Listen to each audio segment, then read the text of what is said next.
Urwah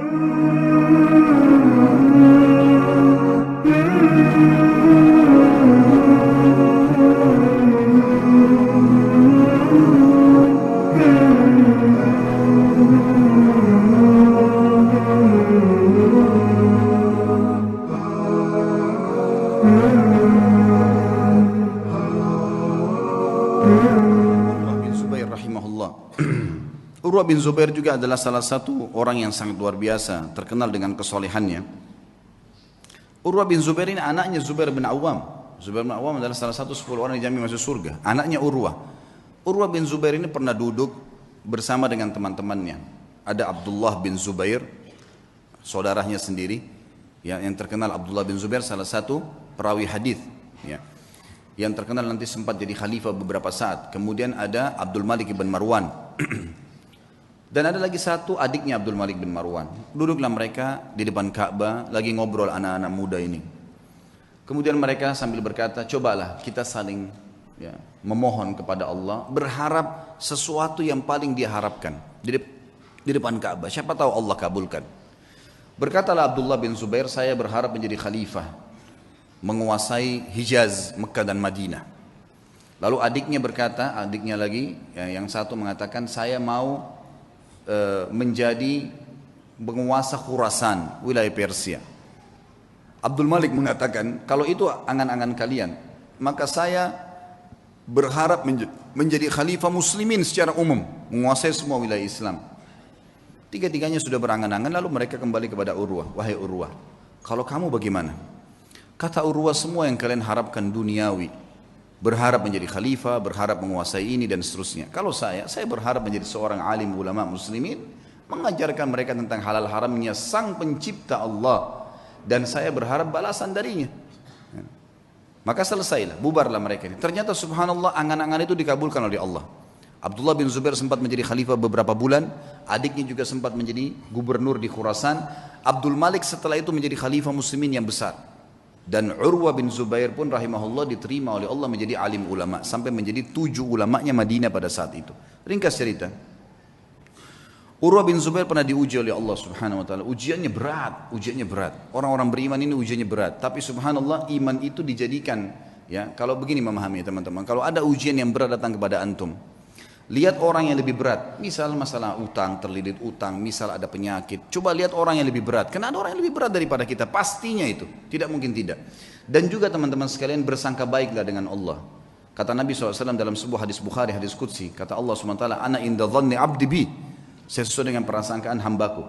Maka kita harus tahu teman-teman sekalian, kalau Allah sedang mencoba kita, berarti dengan cobaan tersebut Allah sedang mencintai kita. Karena kalau tidak sedang dicoba, kita akan jauh dari ibadah.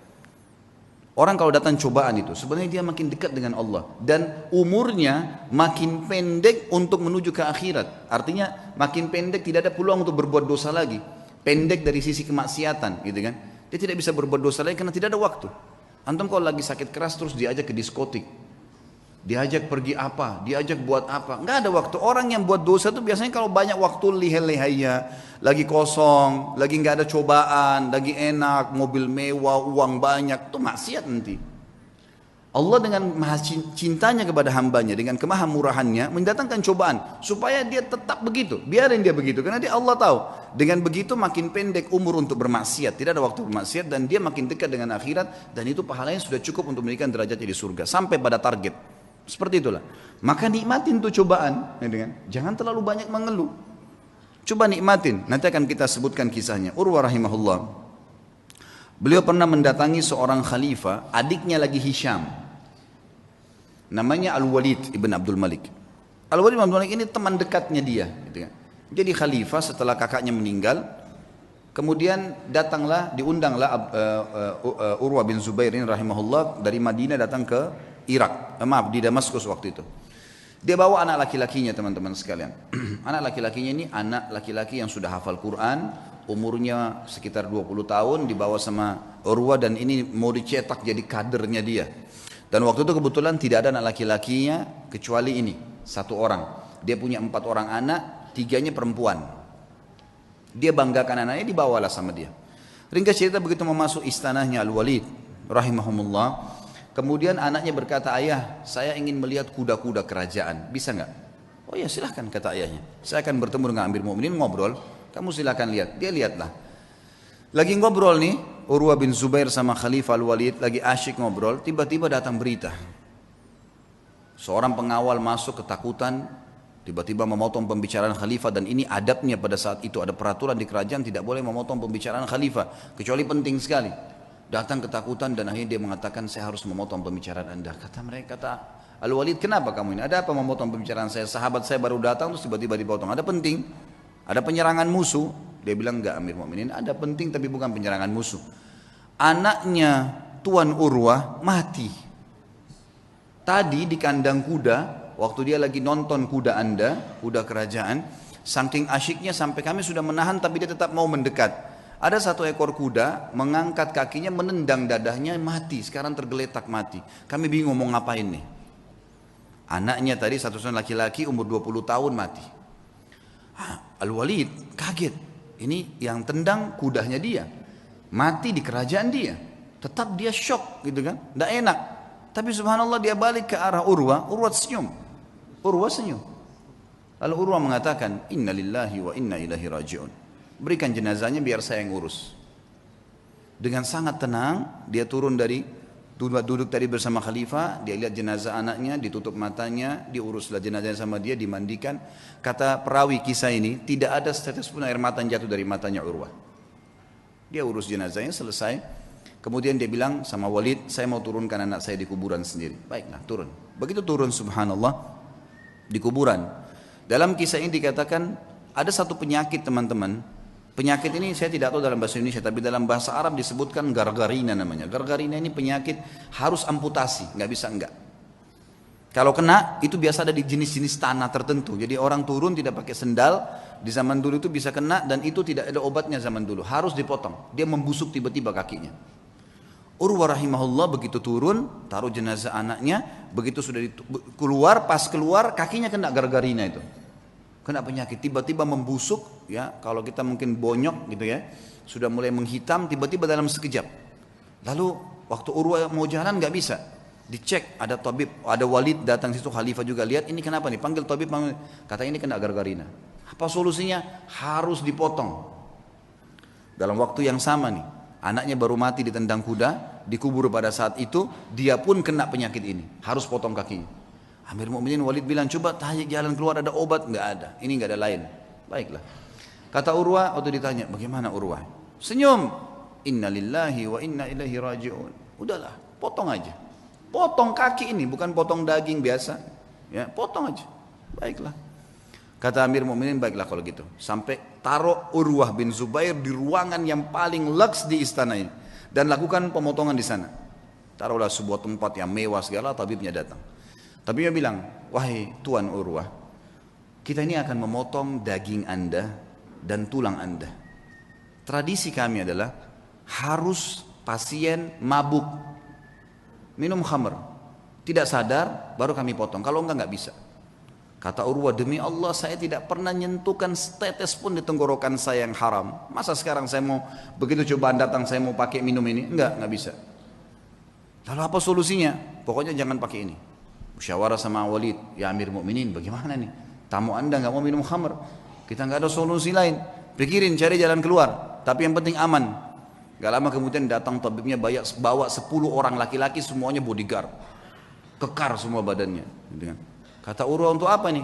Untuk pegang anda nih, nggak ada solusi lain, harus pegang, nggak boleh bergerak, ini daging sama tulang saya akan potong, gerak sedikit ini sudah salah. Kata dia, saya tidak perlu sama mereka. Lalu apa jalan keluarnya, wahai Tuan? Kaki anda harus dipotong, kalau enggak nyebar ke seluruh tubuh. Saya akan bertasbih dan bertahlil, berzikir kepada Allah. Kalau kau lihat wajah saya sudah merah, potong kaki saya. Kata tabibnya, ya sudah, mau apa ini, enggak ada solusi lain. Baiklah, suruh keluar semua. Lalu kemudian mulailah tabib ini menyuruh 2 orang ya, pendampingnya untuk menyiapkan segala yang berhubungan dengan kebutuhan untuk memotong itu. Lalu Urwah mulai tutup matanya sambil subhanallah, walhamdulillah, wala ilaha illallah, wallahu akbar. Direnungi dalam hati, diresapi. Dan betul wajahnya berubah jadi merah. Memerah. Kata tabib, betul saya lihat wajahnya merah, saya potong kakinya. Saya potong kakinya, terpotonglah kakinya. Begitu selesai terpotong, gitu kan? Kemudian ditahan darahnya, lalu saya mengatakan, Tuan Urwah, sampai Urwah berzikir, Subhanallah, walhamdulillah, wala ilaha illallah, Allahu Akbar, tutup mata, lalu ditepuk, wahai Tuan Urwah, kaki anda sudah kami potong. Dia bilang, Alhamdulillah. Biasa, kakinya dipotong nih, Alhamdulillah. Terus kata tabibnya, tapi belum, darah masih ngucur. Kami butuh memberhentikan darah itu. Kata dia, berhentikanlah. Dia bilang tidak ada jalan lain kecuali kaki anda kami rendam di minyak panas. Nggak bisa, harus minyak panas baru bisa. Minyak panas langsung membuat itu berhenti darahnya. Dia bilang lakukanlah. Saya akan berzikir lalu lakukan. Dia baca subhanallah, alhamdulillah. Kalau wajah saya memerah, tutup. Tapi subhanallah manusia, begitu dia berzikir ditaruh minyak panas, dia sempat teriak sebentar lalu pingsan. Urwah rahimahullah terkenal teman-teman sekalian tidak pernah meninggalkan rubu' Al-Quran. Rubu' ini 10 juz setiap hari. Selalu bacaannya, tidak pernah tertinggal. Dalam kisahnya dikatakan dalam 3 hari khatam Quran, selalu bacaannya. Dan tidak pernah ketinggal 10 hari. Dan satu-satunya hari yang dia tidak baca 10 juz itu hari itu saja. Dikatakan dalam kisah hidupnya. Dan maka dia punya julukan kalau nggak salah Khazinul Quran. Sahabatnya Al-Quran gitu loh. Ringkas cerita teman-teman, setelah dipotong, pinsankan tadi, direndam dengan air panas, air minyak panas, dia pingsan. Setelah dia bangun, dia bilang, mana telapak kaki saya? Didatangkan, orang semua heran, kenapa dia bilang, minta kakinya. Diambil sama dia, lalu diangkat sama tinggi, lalu dia bilang, demi Allah, selama 40 tahun, itu umurnya Urwah 40 tahun, selama 40 tahun, belum pernah sekalipun saya gunakan kau ke tempat yang haram. Dan saya bersyukur kepada Allah karena kau dikembalikan padanya dalam kondisi kau suci. Tidak pernah satu kali pun ke tempat yang haram. Dia berikan kesaksian terhadap dirinya. Dan ini boleh diucapkan kalau seorang mukmin yakin dengan apa yang dia lakukan. Baiklah. Kemudian setelah itu dia pulang ke Madinah teman-teman sekalian. Tentu sebelum pulang ke Madinah Amir Mu'minin ini bingung gimana caranya meringankan bebannya Urwah nih. Supaya dia bisa tenang. Subhanallah di hari yang sama dengan hikmah Allah ada suku Arab datang, Badui. Mereka kelihatan dari padang pasir kondisinya sangat susah gitu. Masuk. Ada satu di antara mereka matanya buta ditopang oleh teman-temannya. Begitu masuk kata Al-Walid, apa cerita kalian nih? Dari mana kalian? Kami dari kampung ini kami butuh ini dan seterusnya. Terus ini yang buta kenapa nih? Ceritalah. Walid ini bilang saya tidak tahu kenapa saya tanya. Kata yang buta itu, wahai Amir Mu'minin, saya pemimpin mereka.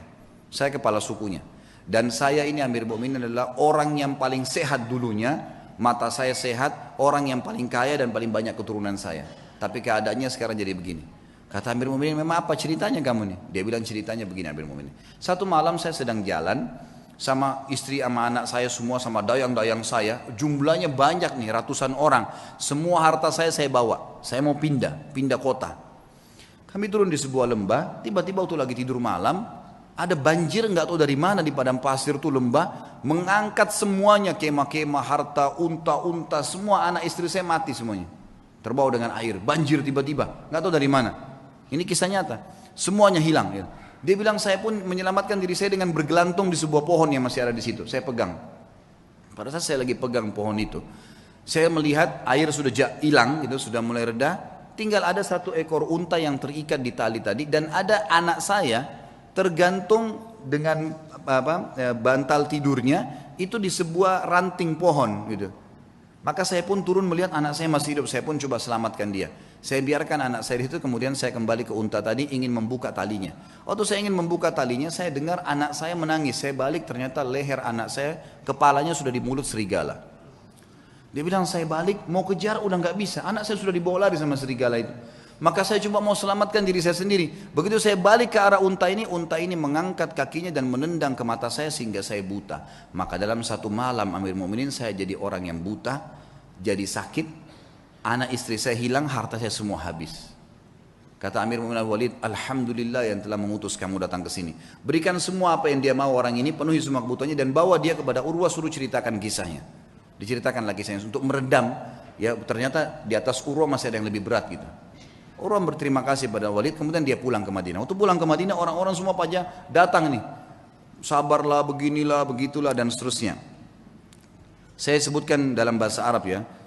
Kemudian pada saat orang banyak mengatakan kepadanya, sabarlah dan seterusnya, lalu dia mengatakan, kepada tamu-tamunya, la yakhluwannakum ma tarawun, jangan sampai kalian merasa sedih dengan apa yang kalian lihat, atau kalian mungkin menganggap ini sesuatu yang berat. Faqad wahaballahu azza wa jalli arba'a minal banin, sesungguhnya Allah mengaruniakan saya 4 anak.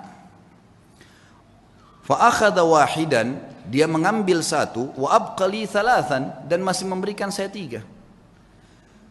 Falahul hamd, maka saya bersyukur dengan itu, dengan matinya anak saya. Wa a'tani 4 minal atraf, dan memberikan kepada saya 4, 2 tangan 2 kaki. Fa akhadha minhu wahidan, dan dia cuma ambil 1 saja. Wa abqali 3, falahul hamd, dia meninggalkan 3, saya bersyukur dengan itu. Kakinya dipotong bisa bersyukur, luar biasa ya.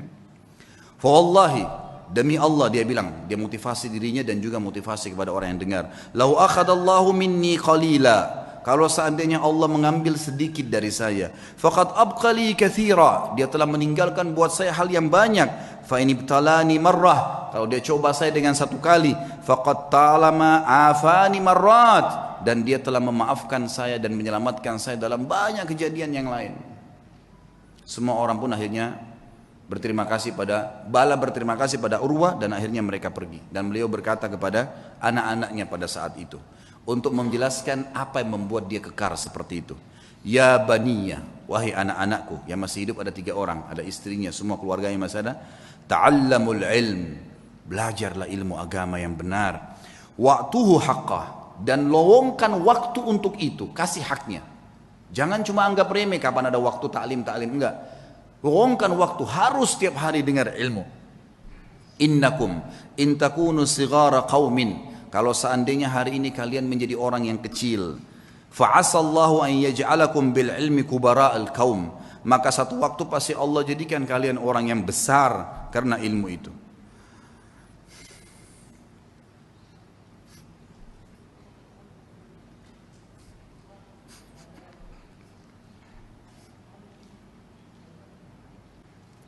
Wasau'ata hal fid dunya akbah min syaikhun jahil, dan sungguh buruk sekali, apakah ada yang lebih buruk dari orang tua yang bodoh gitu, tidak mengerti agamanya.